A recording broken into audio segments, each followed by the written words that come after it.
Holidays-nale, adu namma GT Holidays da. GT Holidays, South India's #1 travel brand. You know you are special when you're with GT Holidays.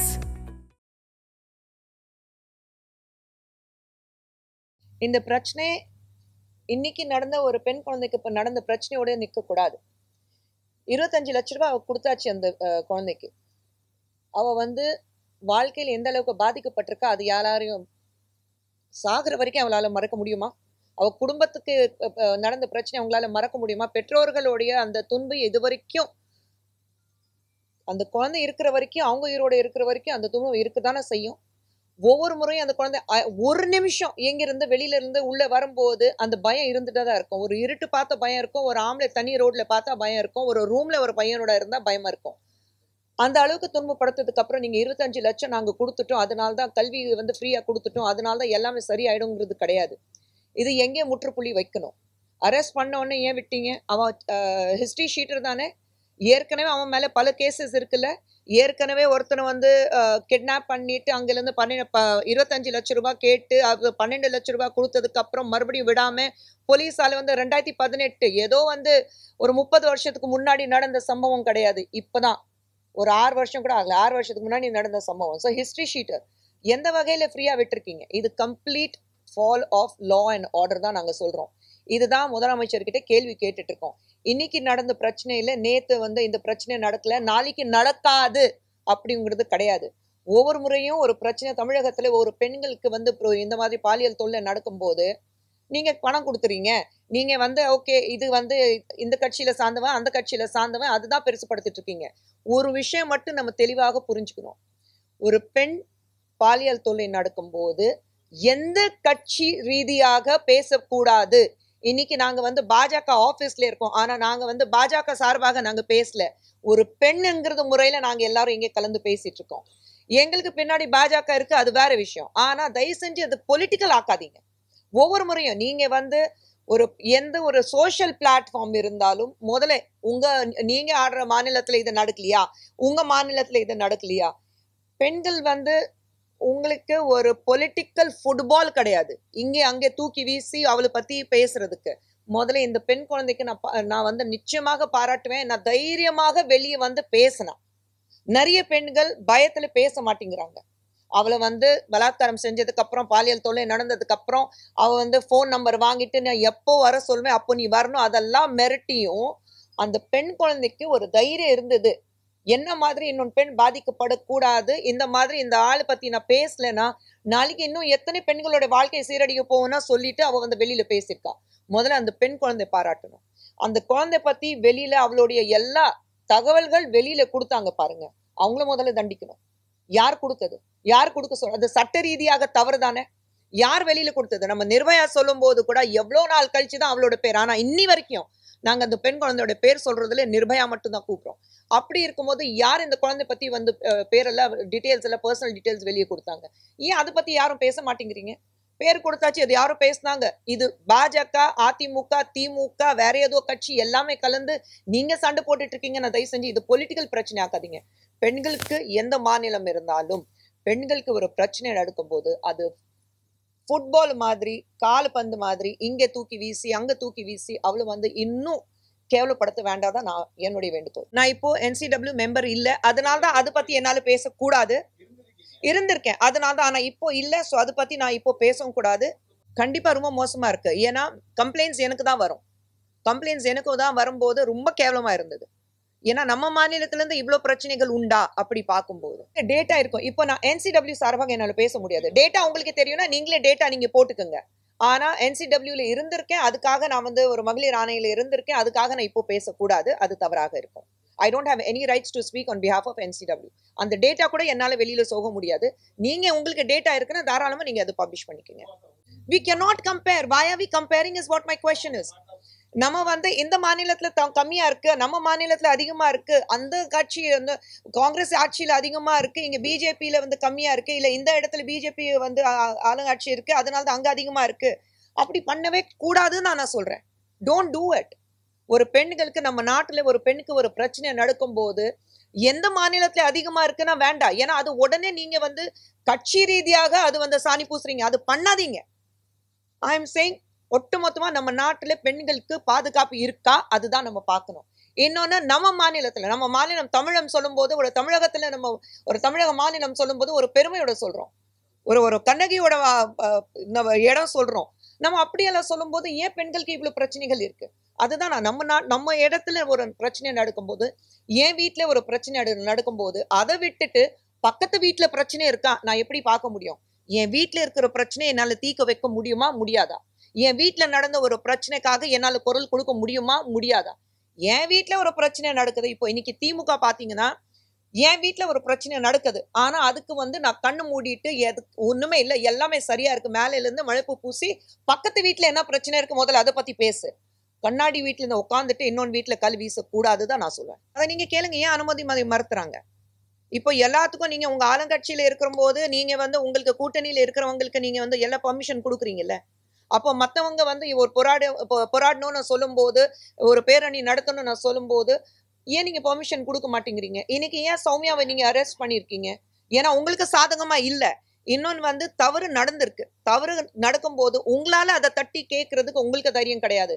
ஆனா மத்த பெண்களுக்கு தைரியம் இருக்கும் போது அதுவும் நீங்க தடுக்கிறீங்க. நான் இதே கேட்பேன், இவங்க சொன்ன மாதிரி கனிமொழி எங்க?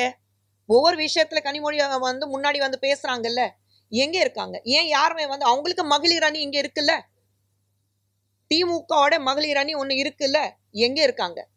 நாங்க மகளிர் அணி சார்பாக இங்க உட்கார்ந்து பிரஸ் மீட் கொடுக்குறோம், பேசுறோம். நாளைக்கு எங்களை கைது பண்ணாலும் பரவாயில்ல, நாங்க பேரணிக்கு போவோம். சௌமியா என்னை அரெஸ்ட் பண்ணாலும் பரவாயில்ல, நான் பேரணிக்கு போவேன், போராட்டத்துக்கு போவேன். அரெஸ்ட் ஆனாங்க. நான் சொல்றேன், ஏன் கொஞ்ச நாளுக்கு முன்னாடி நம்ம மறுபடியும் இந்த மாதிரி பேரணி நடத்தும் போது, போராட்டம் நடக்கும் போது தமிழிசை சௌந்தரராஜன் அரெஸ்ட் பண்ணாங்க 2 முறை. நாங்க அதுக்கு பயப்படல. ஆனா உங்க சார்பாக எந்த பெண் தெருக்கு வந்தா? உங்க சார்பாக யார் குரல் கொடுத்தா? யாராவது திமுக இருந்து இது வரைக்கும் ஒரு பெண் மந்திரி இருக்கட்டும், இல்ல ஒரு எம்பி இருக்கட்டும், ஒரு எம்எல்ஏ இருக்கட்டும், யாராவது குரல் கொடுத்தாங்களா? ஏன் எல்லாரும் மௌனமா இருக்கீங்க நான் கேட்கிறேன். ஏங்க, சீமான் அவர்கள் பத்தி நான் பேச விரும்பலைங்க. சீமான் அவர்கள் நம்ம மாநில முதலமைச்சர் பார்த்து கேள்வி கேட்டாக்க அது நியாயமா இருக்கும், சரிங்களா? ஒரு குற்றம் சாட்டணுங்கிறதுக்காக நீங்க என்ன வேணாலும் சொல்லலாம். சோ சீமான் அவர்களுக்கு நான் பதில் கொடுக்க விரும்பல. அதை எப்படிங்க டெக்னிக்கல் எரர்ல ரிலீஸ் ஆகும்? ஹைகோர்ட்ல ரிப்போர்ட் பண்ணிருக்காங்க. ஹைகோர்ட்டோட ஆர்டர் அதுதானா? High court approved of that. Has high court accepted that there's a technical error? நம்ம அது ஒண்ணு பார்க்கணும்ல. நீங்க யார் வேணாலும் நீங்க மனு தாக்கல் பண்ணலாம், சொல்லலாம் இது technical error. But I am saying அதுக்கு தானே உங்களுக்கு தனிப்பட்ட முறையில உங்களுக்கு சட்டம் இருக்கு. நீங்க அதுதானே பார்க்கணும். நீங்க நடவடிக்கை எடுங்க. அதனாலதான் நாங்க நீங்க நடவடிக்கை எடுக்காதீங்கன்னு நாங்க யாருமே சொல்லல. நீங்க ஒரு பெண்ணுக்கு பாதுகாப்பா இருக்கணும், ஒரு பெண்ணுக்கு நியாயம் கிடைக்கணும்னா என்ன ஒரு நடவடிக்கை எடுக்கணும், அதை தாராளமா எடுங்க. நான் சொல்றது ஒண்ணு, ஒரு எங்கேயாவது நம்ம வீட்டுல ஒரு டேப்ல எங்கேயாவது ஒரு லீக்கேஜ் இருந்தா அதுதான் முதல்ல சீல் பண்ணுவோம். மொத்தமா மேல இருந்து ஃபுல்லா விழும்போது அப்புறம் பாத்துக்கலாங்கிறது கிடையாது. சோ எங்க லீக்கேஜ் இருக்கும் முதல்ல அதை சீல் பண்ணுங்களேன். ஏன் ஒவ்வொரு முறையும் ஒரு பெண் தான் பலியாக்கணுமா இந்த மாதிரி விஷயத்துக்கு? ஒண்ணுமே பண்ணலையே. ஸ்டேட் உமன் கமிஷன் இருக்கு, எங்க இருக்காங்க? அவங்க போனாங்களா? கவர்னர் பார்த்தாங்களா? ஒரு ஸ்டேட்மெண்ட் கொடுத்தாங்களா? நாங்க இதுக்கு அகேன்ஸ்ட் ஆக்ஷன் எடுக்க போறோம்னு சொன்னாங்களா? ஒண்ணுமே பண்ணல. எங்க இருக்காங்க ஸ்டேட் உமன் கமிஷன்? எங்க இருக்காங்க? ஏன் அங்க NCWல இருந்து மம்தா குமாரி வந்தாங்க, பாம்பேல இருந்து பிரவீன் தீக்ஷித் வந்தாரு. அவங்க 2 பேரும் போகும்போது ஏன் ஸ்டேட் கமிஷன் இருந்து யாருமே போகல? கூட பதில் கொடுத்தாங்களா? எங்கேயாவது பேசினாங்களா? பேசினாங்களான்னு சொல்றேன். எங்கேயுமே பேசல. அப்ப ஸ்டேட் கமிஷன் ஒரு ரிப்போர்ட் கொடுக்கணும்னா NCW தைரியமா நாங்க சூமோட்டோ எடுக்கிறோம், இம்மீடியட்டா ஒரு டீம் கொடுக்குறோம்னா ஏன் ஸ்டேட் கமிஷன் இருந்து யாருமே போகல? ஏன்னா you control by the state, you control by the government. அவங்க சொல்றதா நம்ம அந்த சட்டம் என்னன்னா, இவங்க என்ன சொல்றாங்க, ஆளுங்கட்சி என்ன சொல்லுது, அதுதான் நாங்க பண்ணுவோம்னா சொல்லிட்டு உட்காந்துட்டு இருக்காங்க. ஆமாங்க, அதுதானே கேள்வி கேட்டுட்டு இருக்கோம். யார் அந்த சார்? சார் சொல்லிதான் விட்டோம். யார் அந்த சார்? எங்க போலீஸ் அப்படி பதில் சொல்லலாமா? நான் கேட்கிற கேள்வி ஒண்ணுதான். அவங்க வீட்டுல இப்படி ஒரு பிரச்சனை வந்தா அவங்க இந்த பதில் கொடுப்பாங்களா? அப்போ மட்டும் நடவடிக்கை வேற மாதிரி இருக்கும்ல. இல்லைங்க, மனிதர்கள் சொல்லும் போது நமக்கு உணர்வுபூர்வமா இருக்கிறதுனாலதான் நம்ம இங்க உட்கார்ந்துட்டு பேசிட்டு இருக்கோங்க. எல்லாரும் நாங்க மிஷின் கிடையாதுல்ல. சோ அப்படி இருக்கும்போது சிம்பிளான விஷயம், நீங்க என்ன சட்டம் இருந்தாலும் சட்டத்துக்கு நேராக எதிராக தான் நடந்திருக்கு இந்த விஷயம். உங்களுக்கு எல்லாருக்கும் தெரியும், நம்ம எல்லாருக்கும் தெரிஞ்ச விஷயம், சரிங்களா? ஆனா கேட்கிற கேள்வி, அவங்க சட்டத்துக்கு பேப்பர்ல எப்படி இருந்தது, வாட்ஸ்அப்ல எப்படி இருந்தது, குரூப்ல எப்படி இருந்தது, அதுக்காக தான் இது பண்ணோம். உங்க வீட்டுல நடந்தா இது பதில் வருமானா என்னோட கேள்வி அதுதான். வராது இல்ல. அப்போ அந்த குழந்தை உங்க வீட்டு குழந்தைன்னு பாத்துக்கங்கன்னு நான் சொல்றேன். நான் எங்கேயுமே வந்து ஃபர்ஸ்ட் ஆஃப் ஆல் அன்னைக்கு நடந்த விஷயம் வந்து ரொம்ப தவறானது. ஆர்டிகல் 21 கான்ஸ்டிடியூஷன் படி என் அனுமதி இல்லாம என் வாய்ஸ் ரெக்கார்டு பண்றது மிகப்பெரிய குற்றமாகும். சரிங்களா? அதுதான் அன்னைக்கு நடந்தது. அதெல்லாம் விட்டாச்சு, அதெல்லாம் தாண்டி போயாச்சு. தவறு நடந்தது, அவங்களும் வந்து மன்னிப்பு கேட்டுட்டாங்க, அது விட்டாச்சு. இதுக்கப்புறம் என்ன புது வருஷத்துல புதுசா என்ன பண்ணணும், இன்னும் நல்ல நல்ல வகையில இன்னும் என்னென்ன விஷயங்கள் நம்ம பண்ண முடியும் அதுதான் பார்த்துட்டு போகணும்னா தவிர கடந்த விஷயம் அப்படி கடந்து போகட்டும். No point. ஆமா, அந்த ஆடியோல நான் என்ன பேசியிருக்கேன் தம்பி? ஆமாங்க, பேசுனது நான் இல்ல சொல்லவே இல்லையே. பேசுனது என் குரல் தானே, நான் இல்ல சொல்லவே இல்லையே. அதுக்கு நான் மறுப்பு தெரிய வச்சேனா? இல்லையே. ஆனா போடுறதுக்கு வாய்ஸ் ரெக்கார்ட் பண்றதுக்கு அனுமதி கொடுக்கலையே. பிரீச் ஆஃப் ட்ரஸ்ட் அது ஒண்ணு இருக்கு. நம்ம சமுதாயத்துல நம்ம நாட்டுல ஒரு மிக இந்த மாதிரி ஒரு சிவிய தண்டனை கொடுக்காத பட்சத்தில் இந்த மாதிரி தவறுகள் நடந்துட்டு தான் இருக்கும். இங்க குற்றம் செய்யறவங்க நம்ம நாட்டோட எல்லை தாண்டி போன உடனே குற்றம் பண்றதுக்கு எங்கேயாவது எச்ச துப்புறதுக்கு யோசிக்கிறாங்கல்ல, அப்ப நம்ம நாட்டுல மட்டும் ஏன் அந்த பயம் கிடையாது?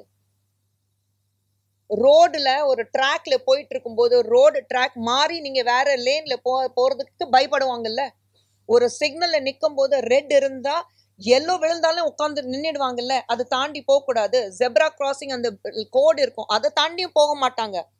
நம்ம நாட்டுல மட்டும் ஏன் நீங்க வந்து அந்த சட்டத்தை மதிக்க மாட்டேங்கிறீங்க நான் கேட்கிறேன். இவ்வளோ பார்க்கக்கூடியவங்க இதே ஆண்கள் வந்து வெளிய நாட்டுல போய் ஒரு பெண் தொடுறதுக்கு ஒரு வகை இல்ல, 1000 தடவை யோசிப்பாங்க. அப்போ நம்ம நாட்டுல இருக்கிற பெண்கள் அவ்வளவு இலவமா போச்சு. யார் வேணாலும், யார் வீட்டு பெண் இருந்தாலும் நான் தொடுவேன், நான் என்ன வேணாலும் பண்ணுவேன். அந்த சட்டத்தோடைய பயம் ஏன் கிடையாது? இந்த மாதிரி ஒரு மரண தண்டனை, இந்த மாதிரி ஒரு கடுமையான தண்டனை கொடுத்தாதான் அந்த பயம் வரும். நம்ம நாட்டுல பயம் வர வரைக்கும், அந்த சட்டத்தோட பயம் வர வரைக்கும் எதுவுமே நடக்காது.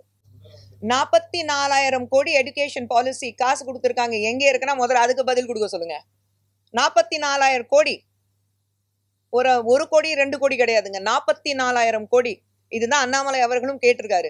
எங்க இருக்குங்க அந்த எஜுகேஷன் பாலிசில தானே அந்த காசு கொடுக்கணும் எஜுகேஷனுக்கு. நாங்க வந்து 10,000 கவர்மெண்ட் ஸ்கூல்ல வந்து புது பில்டிங்ஸ் கட்ட போறோம்னு சொன்னாங்க. எங்க இருக்கு? ஒரு செங்கல் கூட எடுத்து வைக்கல. கேட்டோடனே உடனே நம்ம டெபுட்டி சிஎம், நீங்க மதுரையில வந்து எய்ம்ஸ் திறக்கிறீங்கன்னு துவக்க போறீங்கன்னு சொன்னீங்க, அதுக்கு செங்கல் வச்சிங்களான்னு கேட்பாரு. அதுவும் தெரியும் எனக்கு. அதுக்கு இதுக்கு சம்மந்தமே இல்லை, அது சென்ட்ரல் கவர்மெண்ட். நீங்க இங்கே வந்து இந்த மாதிரி வாக்குறுதி கொடுத்தீங்க எலெக்ஷன் டைம்ல. இது 4 வருஷத்துல 44,000 கோடி. அப்போ கணக்கு பண்ணீங்கன்னா ஒரு வருஷத்துக்கு எத்தனை ஆச்சு உங்களுக்கு? 4,200 கோடி. எங்க இருக்கு? அதுக்கு பதில் கொடுக்க சொல்லுங்க முதலமைச்சர் அவர்கள். வாக்குறுதி பொறுத்த வரைக்கும் எல்லாருக்கும் தெரியும். திமுக பொறுத்த வரைக்கும் அவங்க ஆட்சிக்கு வர்றதுக்கு முன்னாடி என்னென்ன வாக்குறுதி கொடுத்தாங்க, இது வரைக்கும் ஒரு வாக்குறுதி கூட நிறைவேற்றல. சரிங்களா? சோ பேசிட்டே போயிட்டே இருக்காங்க. பேசிட்டே இருங்க. நீங்க வந்து ஒவ்வொரு முறையும் நீங்க வந்து நாங்க இது பண்ணுவோம் அது பண்ணுவோம்னா ஒரு பொய்யான வாக்குறுதி மக்களுக்கு கொடுத்துட்டு மக்கள் ஏமாத்திட்டு மக்களுக்கு காசு கொடுத்துட்டு நீங்க எலெக்ஷன் ஜெயிச்சுட்டு தான் இருக்கீங்க. எல்லாத்துக்கும் ஒரு காலம் வருது இல்ல. எல்லாமே பிரஸ்ல சொல்லணும்னு அவசியம் இல்லை. ஏன் அது வந்து நடிகர் சங்கத்துல நடந்துட்டு தான் இருக்கு. நாங்க கேசஸ் வாங்கிட்டு தான் இருக்கோம், நாங்க சால்வ் பண்ணிட்டு தான் இருக்கோம். உங்களுக்கு எல்லாருக்கும் என்ன இருக்கு தெரியுங்களா? அந்த சோசியல் மீடியா பிளாட்ஃபார்ம்னால, அந்த கேமராஸ் இருக்கிறதுனால உங்களுக்கு ஒரு பிரேக்கிங் நியூஸ் வேணும். அது வந்து ஒவ்வொரு முறையும் கொடுக்க முடியாது. பீஸ்ஃபுல்லான நியூஸா இது? ஆளாளுக்கு யூடியூபர்ஸ் வந்து உட்காந்துட்டு யார் பத்தி ஏதோ புருஷன் பொண்டாட்டிக்கு நடுவுல படுத்துட்டு புருஷன் பொண்டாட்டிக்குள்ள பிரச்சனை என்ன இருக்கு அது பார்த்துட்டு பேசக்கூடிய நிலைமை இன்னைக்கு தமிழகத்துல இருக்கு. ஹைதராபாத்ல யாராவது, தெலுங்கானால யாராவது வந்து யூடியூபர்ஸ் உட்காந்துட்டு பேச முடியுமா? அந்த தைரியம் வருதா இப்போ யாருக்கும்? கேரளால பேச முடியுமா? கர்நாடகால பேசுறாங்களா? தமிழகத்துல மட்டும் ஏன் அந்த சட்டம் கிடையாது அவங்கள வந்து தடுக்கிறதுக்கு? யார் பண்றாங்க? கவர்மெண்ட் ஏதாவது ஆக்ஷன் எடுக்கிறாங்களா? இல்ல. நாங்க பேசிதான் யூடியூபர்ஸ் மன்னிப்பு கேட்க வைக்கிறோம். அந்த யூடியூபர்ஸ் கிட்ட வந்து அந்த வீடியோ ஏன் இவ்வளவு அசிங்கமா பேசுறீங்கன்னு மன்னிப்பு கேட்க வைக்கிறோம். ஏன் கவர்மெண்டால எதுவும் பண்ண முடியல? அங்கேயும் பெண்கள் பத்தி தானே நீங்க எழுவா பேசுறீங்க. அப்போ பதில் வராது பாத்தீங்களா உங்ககிட்ட? நிச்சயமா நம்பிக்கை கிடையாது. அதுக்காக தான் நான் போராடிட்டு இருக்கோம். அதுக்காக தான் நாங்க குரல் கொடுத்துட்டு இருக்கோம். இது வரைக்கும் தமிழகத்துல பெண்களுக்கு எதிராக நடந்த பிரச்சனைகள்ங்க திமுக ஆட்சியில இருக்கும்போது பெண்களுக்கு இந்த 4 வருஷத்துல எத்தனை பிரச்சனைகள் வந்திருக்கு? ஏதாவது தீர்ப்பு நமக்கு கிடைச்சிருக்கா? இன்னைக்கு பேசுவோம், நாளைக்கு வந்து அது அப்படியே மறந்துடுவோம். ஏன்னா அதுக்கப்புறம் வேற விஷயமா இவங்க திசை தீர்ப்புறதுக்காக வேற விஷயமா பேச ஆரம்பிச்சிருவாங்க. அவ்வளவுதான் நடக்குது. இதுல ஒரு விஷயம், உண்மையை பேசின காவல்துறை அதிகாரியை சஸ்பெண்ட் பண்றதா இந்த ஆட்சி, அதையும் சேர்த்துக்கோ. ஆமா, உண்மையை பேசினார்ல, இது சட்ட ஒழுங்கு சரியில்லைன்னு பேசின காவல்துறை அதிகாரி நீங்க என்ன பண்ணீங்க? சஸ்பெண்ட் பண்ணிருக்கீங்க. அப்ப எப்படி பேசுவாங்க தைரியமா? எங்க நியாயம் கிடைக்கும்? காவல்துறை அதிகாரிக்கே பாதுகாப்பு இல்ல, அவருடைய வேலைக்கே உத்தரவாதம் இல்ல, அப்புறம் எப்படி நீங்க நியாயத்தை எதிர்பார்க்கறீங்க தமிழ்நாட்டில்?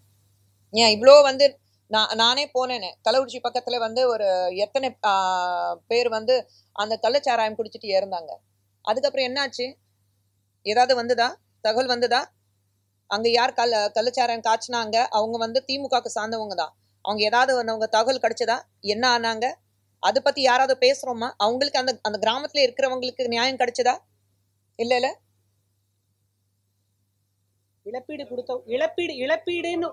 இழப்பீடுன்னு ஒண்ணு கொடுத்த உடனே அந்த பிரச்சனைக்கு முற்றுப்புள்ளி வைக்கலாம்னு நினைக்கிறாங்க. அவ்வளவுதான், முடிஞ்சு போச்சு. பாரதிய ஜனதா கட்சியின் மகளிர் அணியின் சார்பாக நாளைய தினம் 3ஆம் தேதி வெள்ளிக்கிழமை கண்ணகி நீதி கேட்ட மதுரையில் இருந்து ஆளுகின்ற திமுக அரசை நீதி கேட்டு மாபெரும் நீதி பேரணியானது நடத்த இருக்கின்றோம். இன்றைக்கு தமிழ்நாடு முழுவதிலுமாக நாம் பார்த்தோம் என்று சொன்னால், எங்குமே பெண்களுக்கு பாதுகாப்பு இல்லாத ஒரு சூழ்நிலையை பார்க்க முடிகின்றது. அது பள்ளி குழந்தைகள் முதல் வயதானவர்கள் வரைக்கும் இன்றைக்கு தமிழகத்தில் பாதுகாப்பற்ற ஒரு சூழ்நிலையை நாம பார்க்கிறோம்.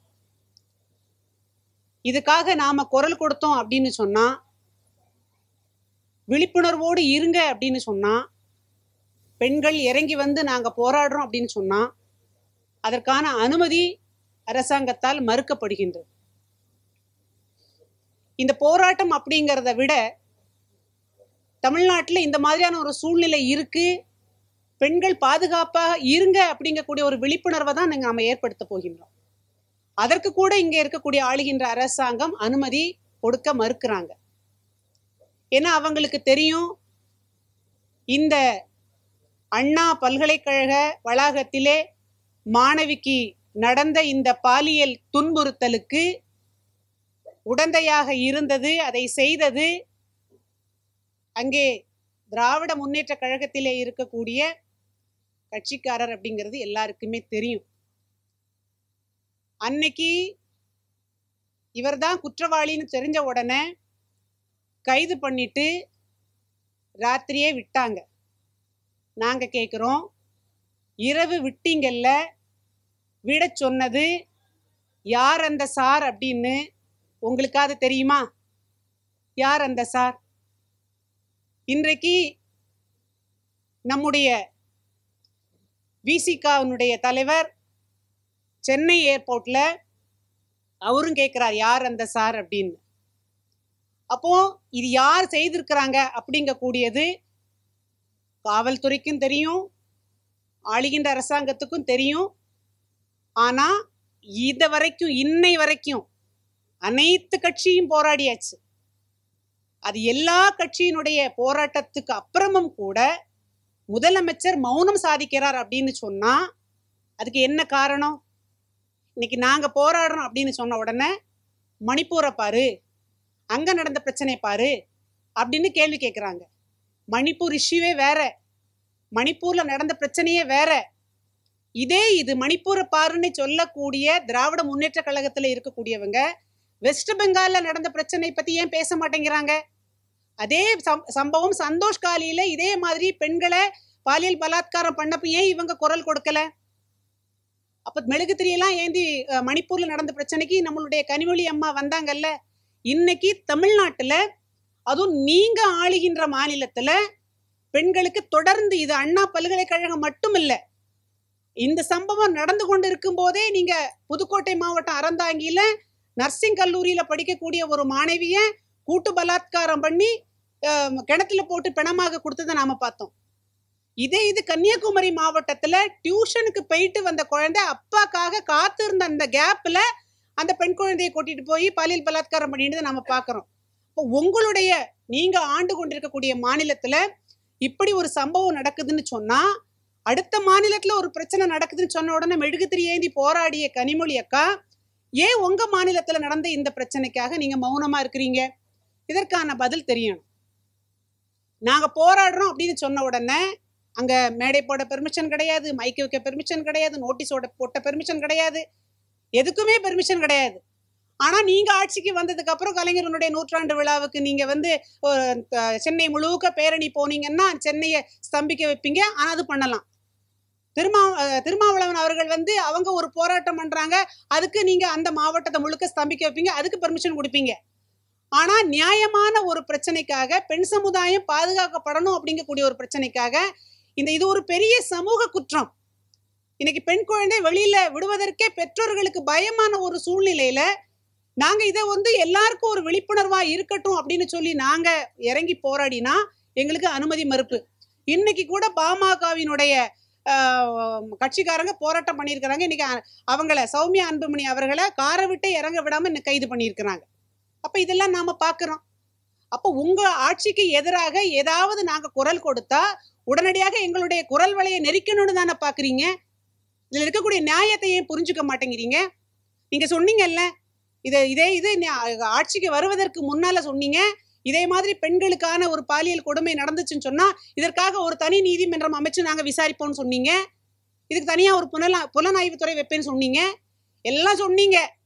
நமக்கு ஒரு பழமொழி உண்டு தெரியுமா, 1000 பொய்ய சொல்லி ஒரு கல்யாணம் பண்ணு அப்படின்னு சொல்லியிருக்கிறாங்க. நீங்க 501 பொய் சொல்லி வாக்குறுதி கொடுத்து நீங்க ஆட்சிக்கு வந்தீங்கல்ல, எங்க போச்சு உங்களுடைய வாக்குறுதி எல்லாம்? எங்க போச்சு உங்களுடைய வாக்குறுதி எல்லாம்? இதுக்கு நீங்க வந்து பதில் சொல்லணும். ஆகையினால இந்த போராட்டமானது மகளிர் அணியின் சார்பாக மிக பிரம்மாண்டமாக மதுரையில நடக்கும். நீங்க என்ன அடக்குமுறை பண்ணினாலும், எங்களை கைது பண்ணி ஜெயிலே நீங்க வச்சாலும் நாங்க எல்லாரும் ஜெயிலுக்கு போவதற்கு பெண் சமுதாயத்தினுடைய பாதுகாப்பிற்காக நாங்க ஜெயிலுக்கு போகவும் ரெடி ஆயிட்டோம். ஆகையினால ஆளுகின்ற அரசாங்கம் பெண்களுக்கான பாதுகாப்பை உறுதி செய்ய வேண்டும். நாங்க போராடுறோம்னு சொன்னா எங்களுக்கு கட்டாயமாக அனுமதி தர வேண்டும். அனுமதி, ஏன்னா இன்னைக்கு வந்து டாஸ்மாக் என்கக்கூடிய போதை, இதுவும் நீங்க சொன்னீங்க. இந்த இடத்துல நான் இதையும் பதிவு பண்ண விரும்புறேன். டாஸ்மாக் நாங்க வந்தா கடைகள் எல்லாம் மூடுவோம்னு சொன்னீங்க. இதெல்லாம் கேட்டதுக்கு அப்புறம் யார் சொன்னேன்னு திருப்பி கேட்குறீங்க. அப்போ டாஸ்மாக் எங்கக்கூடிய போதை, தமிழ்நாட்டில் போதையினுடைய கலாச்சாரம் தமிழ்நாட்டில் பரவி இருக்கு. இதுக்கு முன்னால நீங்க பாத்தீங்கன்னா தெரியும். இப்ப சமீபமா ஒரு வார்த்தையை நிறைய கேள்விப்படுறோம், கூட்டு பலாத்காரம். இதுக்கு முன்னால இது நடந்திருக்கலாம். ஆனா இன்றைக்கு இத்தனை மீடியாக்கள் இருக்கிறீங்க, மீடியாக்களுக்கும் இதுல கடமை இருக்கிறது, உங்களுக்கும் பொறுப்பு இருக்கிறது. இந்த மாதிரியான, ஏன்னா நம்ம வீடுகள்லயும் பெண் குழந்தைகள் இருக்கிறாங்க, அது மனைவியா மகளா சகோதரியா, நம்ம வீடுகள்லயும் பெண்கள் இருக்கிறாங்க. நம்ம வீட்டு பெண்களும் பாதுகாப்பாக வெளியில போயிட்டு வரணும்னு சொன்னா நீங்க இந்த மாதிரியான இஷ்யூஸை வந்து பெருசா மக்கள் மத்தியில விழிப்புணர்வு ஏற்படுத்தினா மட்டும்தான் நடக்கும். இன்னைக்கு அது எல்லாமே பாத்தீங்கன்னா எல்லா இடங்கள்லயும் கூட்டு பலாத்காரம் அப்படிங்கக்கூடிய வார்த்தை இன்னைக்கு ரொம்ப பிரபலமாக, ஒரு பெண் தனியா போக முடியல. எனக்கு ஒரே ஒரு கேள்விதான், அடுத்த வீட்டுல இருந்து வெளியில வரக்கூடிய பெண் குழந்தைய தொடுவதற்கு உங்களுக்கு யார் அதிகாரம் கொடுத்தாங்க? எப்படி தொடுறீங்க அந்த பெண் குழந்தைய? எங்க போயிட்டு இருக்கு இன்னைக்கு நம்மளுடைய சமூகம்? வந்து என்ன பாதுகாப்பு? திருப்பி வீட்டுக்குள்ளேயே பெண்களை வந்து சமையல் கட்டிலேயே அடைச்சு வைக்கலாம் அப்படின்னு ஒரு சூழ்நிலையா அது? இன்னைக்கு பெண் குழந்தைங்க வெளியில வர வேண்டாமா? படிக்க வேண்டாமா? வேலைக்கு போக வேண்டாமா? சம்பாதிக்க வேண்டாமா? அவங்களுக்கு ஒரு சுய கௌரவம் வேண்டாமா? அப்ப பெண் குழந்தைங்க வெளியில வந்தாங்க அப்படின்னு சொன்னா இது குழந்தைகளுடைய எதிர்காலம் என்ன ஆகுறது? இன்னைக்கு படிப்புங்கிறது ரொம்ப முக்கியம், வேலைங்கிறது ரொம்ப முக்கியம். அப்ப இது பள்ளியில நடக்குது அப்படி சொன்னா, பள்ளியில ஆசிரியர்களை கூட நம்பி விட முடியல. பல இடங்கள்ல ஆசிரியர்களால கூட இந்த பெண் குழந்தைங்களுக்கு துன்புறுத்தல் இப்படி இருக்கு. அதனால இது வந்து ஒரு பெரிய சமூக குற்றம். இதற்கு வந்து நம்மளுடைய முதலமைச்சர் அவர்கள் வந்து கட்டாயமாக மௌனம் சாதிக்க கூடாது. இதற்கான விடையையும் இதற்கான பதிலையும் நீங்க சொல்லணும். ஏன்னா ஆளுகின்ற அரசாங்கத்தை வந்து கேள்வி கேட்கறதுக்கான ஒரு இடத்துல இருக்கக்கூடிய நம்முடைய அண்ணாமலை அவர்கள் சாட்டையால தன்னை அடிச்சுக்கிட்ட உடனே அவங்கள எல்லாருமே கேலி பண்றீங்களே. இன்னைக்கு நம்ம சமூக வலைதளத்துல அவரை கேலி பண்றீங்க. நீங்க கேலி பண்றது உங்களையே நீங்க ஏமாளியாக மாற்றிக்கொள்வதற்கு சமம். நீங்களே ஏமாந்துக்கிறீங்க. ஏன்னு சொன்னா இந்த சமூகத்துல இப்படி ஒரு குற்றம் நடக்கிறத என்னால பார்த்துக்கொள்ள முடியல. பெண்களுக்கான ஒரு உரிமை போராட்டம், இது பெண்கள் பாதுகாக்கப்படணுங்கிறதுக்காக தான் தன்னைத்தானே வருத்தி கொண்டாரு. அதை நீங்க ஏளனம் பண்ணீங்க அப்படின்னு சொன்னா நீங்க உங்களே ஏமாத்தி கொள்றீங்கன்னு தான் அர்த்தம். இதை வந்து அரசியல் பண்றீன்னு நினைக்காதீங்க. இது அரசியலாக பாத்தீங்கன்னா அரசியல், இது ஒரு சமூக கடமையாக சமூக பொறுப்பாக பாத்தீங்கன்னா இது ஒரு சமூக பொறுப்பு எல்லாருக்கும் இருக்கு. ஆகையினால இந்த போராட்டமானது கட்டாயமாக மதுரையில கண்ணகி எப்படி ஆளுகின்ற மன்னன் கிட்டக்க தன்னுடைய கணவனுக்காக நீதி கேட்டாலோ அதே போல இன்றைக்கு நாம இருக்கக்கூடிய நாங்க இங்கே ஆளுகின்ற அரசாங்கத்துக்கிட்ட பெண்களுக்கான நீதியை கேட்கின்றோம். இந்த ஆர்ப்பாட்டத்துக்கு நாங்க எல்லாரையும் அழைப்பு விடுகின்றோம். இந்த ஆர்ப்பாட்டத்துக்கு இங்க நாளை இருக்கக்கூடிய ஆர்ப்பாட்டத்திற்கு தமிழகத்தில் இருக்கக்கூடிய அத்தனை பெண் சமுதாயத்திற்கும் அழைப்பு விடுகின்றோம். உங்களின் குரலாகத்தான் எங்கள் குரல் அங்க ஒலிக்க போகின்றது. இந்த ஆர்ப்பாட்டம் முடிவு பேரணியானது நாங்க பேரணியாகத்தான் போகணும்னு முடிவு பண்ணியிருக்கோம். பேரணி முடிந்த பின்பாக தமிழகத்துல இருக்கக்கூடிய இந்த பெண்களுக்கு பாதுகாப்பற்ற ஒரு சூழ்நிலையை நாங்க ஆளுநர்கிட்ட ஒரு மனுவாக கொடுப்பதற்காக நாங்க இருக்கின்றோம். கட்டாயமாக நாங்க கொடுப்போம். எங்களுடைய இந்த பேரணியை துவக்கி வைச்சு மரியாதைக்குரிய குஷ்பு சுந்தர் அவர்கள் இந்த பேரணியை துவக்கி வச்சு கண்டன உரையாற்றுவாங்க. அவங்க கண்டன உரை ஆற்றினதுக்கு அப்புறம் அந்த பேரணியானது நாங்க துவங்கி நடப்போம். நாங்க நடப்பதற்கு தயாராகிட்டோம். முதலே சொன்ன மாதிரி நாங்க எங்களை வருத்தி கொண்டு இந்த தமிழகத்தில் இருக்கக்கூடிய பெண்களை பாதுகாப்பதற்காக எங்களை வருத்தி கொண்டு எவ்வளவு தூரம் வேணாலும் நடப்பதற்கும், எங்களை கைது பண்ணினீங்கன்னு சொன்னா நாங்க ஜெயிலுக்கு போவதற்கும் தயாராகிவிட்டோம் என்று இந்த நேரத்தில் உங்கள் மத்தியிலே தெரிவித்துக் கொள்கின்றோம். கோர்ட்டு ஆளுகின்ற அரசாங்கம் அந்த குற்றவாளிக்கு பாதுகாப்பு கொடுத்தாங்க. அந்த பெண்ணினுடைய தகவல் எல்லாமே வெளியிட்டாங்க. அதனால அரசாங்கமே கோர்ட்டே முன் வந்துதான் இதற்கான அந்த பெண்ணுக்கான இழப்பீடையும் கொடுக்க சொல்லியிருக்கு. கல்வியும் கட்டணம் இல்லாம இருக்கணும், இந்த குடும்பத்துக்கும் பாதுகாப்பு கொடுக்கணும்னு சொல்லியிருக்கு. இப்போ இது விளம்பரம் கிடையாது, இது அரசியல்ங்கிறது விளம்பரம் கிடையாது. இப்ப நடந்த அந்த ஒரு விஷயத்தை யார் வெளியில சொல்லுவாங்க? இது மக்களுக்கு சொல்லக்கூடிய விளம்பரம் இல்லை, விழிப்புணர்வு. விளம்பரம் கிடையாது, இது விழிப்புணர்வு. இது யார் சொல்லுவாங்க? இல்லைங்க, எல்லாருமே எல்லாருமே ஆளுகின்ற இந்த அரசாங்கமும் இதுக்கு முன்னால அவங்க எதிர்கட்சியா இருக்கும்போது சொல்லுவாங்க, அரசியல் பண்ணாம நாங்க என்ன அவியலா பண்ணணும்னு கேட்டவங்க தானே. அப்படித்தானே கேட்டாங்க. நாங்க அரசியல் பண்ணாம அவியலா பண்ணணும்னு தானே கேட்டாங்க. இது அரசியல் இல்லை. இந்த பிரச்சனையை பொறுத்தவரை மட்டும் இது அரசியல் கிடையாது, இது விளம்பரம் கிடையாது, இது ஒரு விழிப்புணர்வு. பெண் சமுதாயத்தின் மீது நடக்கக்கூடிய இந்த குற்றங்களுக்கு அந்தந்த குடும்பங்களுக்கு, அந்தந்த பெற்றோர்களுக்கு, இந்த சமுதாயத்துக்கு நாங்கள் ஏற்படுத்தக்கூடிய ஒரு விழிப்புணர்வை தவிர இது விளம்பரம் நிச்சயமாக கிடையாதுங்கிறத தெரிவித்துக் கொள்கின்றோம். மேடம், மணிப்பூருங்கிறது மணிப்பூர்ல இருந்த இஷ்யூ உங்க பத்திரிகைக்காரங்க உங்களுக்கு சொல்லி தெரியணும்னு கிடையாது. மணிப்பூர் இஷ்யூவே வேற. நீங்க மணிப்பூர் இஷ்யூவை பெருசா கேட்குறீங்கல்ல. வெஸ்ட் பெங்கால்ல நடந்தது ஏன் மூடி மறைக்கிறீங்க? ஏன் பேச மாட்டேன்றீங்க? வெஸ்ட் பெங்கால்ல சந்தோஷ் காலிங்கிற இடத்துல நடந்தது இல்லை. எவ்வளவு எத்தனை பெண்களை வீட்டுக்குள்ள ஏறி போய் அந்த பெண்களுக்கான துன்புறுத்தல் நடந்ததில்லை. ஏன் வெஸ்ட் பெங்காலை பத்தி பேச மாட்டேங்கிறீங்க? எதுக்கு எடுத்தாலும் ஏன் மணிப்பூருக்குள்ள ஒளிஞ்சுக்கிறீங்க? இல்லைங்க, தண்டனைங்கிறது தப்பு யாரு செஞ்சாலும் தண்டிக்கப்பட வேண்டியதுதான்.